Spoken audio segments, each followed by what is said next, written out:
안녕하십니까. 이주영 법무사입니다. 개인 회생을 상담해 오시는 분 중에는 세금이 체납된 경우가 있습니다. 세금의 경우에는 면책 제외 채권이기 때문에 탕감이 되지 않는 것이 원칙인데요. 다만 세금의 경우에는 우선권 있는 채권으로 보기 때문에 다른 일반 채권자들보다 우선해서 변제계획안을 작성해야만 절차 진행이 가능하게 됩니다. 이번 시간에는 개인 회생을 진행할 때 체납된 세금이 있는 경우에는 어떻게 처리해야 되는지에 대해서 알아보겠습니다.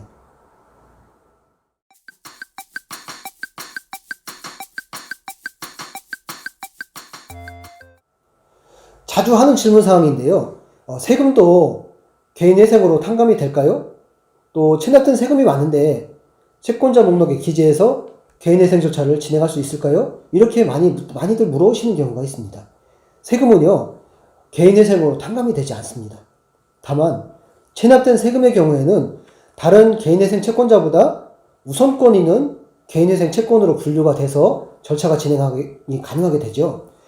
우선권 있는 개인회생 채권으로 진행이 가능하다는 것은 어떤 의미를 내포하고 있을까요? 세금은요, 가장 먼저 변제하고 전액 변제가 된 이후에 일반 개인회생 채권을 변제하는 것으로 개인회생을 진행할 수가 있습니다.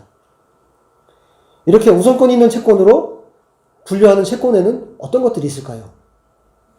일전에 설명드렸지만 우선권 있는 채권으로는 대표적인 것으로 세금이 있습니다.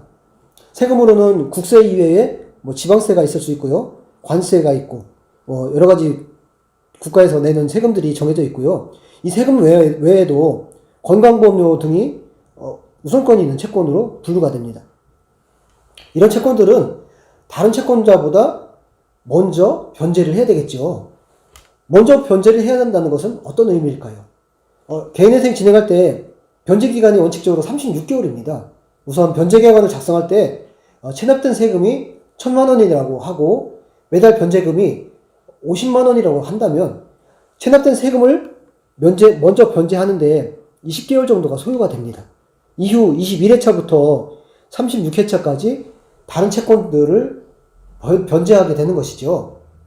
여기서 문제가 되는 사항이 세금이 너무 많아서 세금만 변제하다 보면 다른 채권자의 채권을 변제하는 기간이 상대적으로 너무 적다면 그래도 개인회생이 진행이 가능할까요?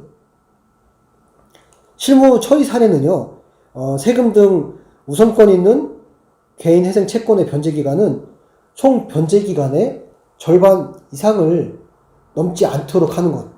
5년인 경우에는 60개월이 되겠고 또 3년인 경우에는 36개월 중에서 18개월 내에 세금을 100% 변제하는 변제계획안으로 해야 절차 진행이 보통 가능합니다.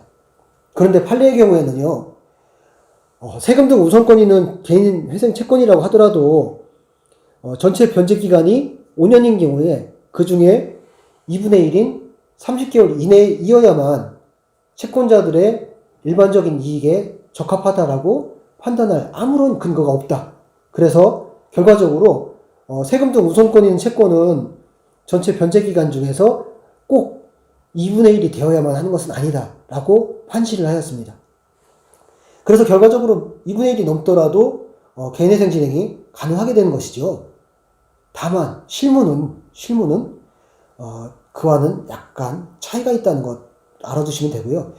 성공적인 개인회생을 위해서는 우선권 있는 개인회생 채권이 차지하는 비율을 고려해서 세금 등 절차상 관행으로 변제기간이 2분의 1이 넘더라도 적정한 선에서 변제계획안을 작성하는 것이 중요합니다.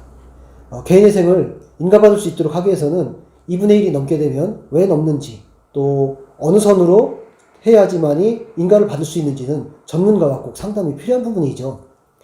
이상 개인회생을 진행할 때 체납된 세금이 있는 경우에 어떻게 처리하는지 선순위 우선권에 있는 채권에 대한 처리 사례를 가지고 설명드렸습니다. 감사합니다.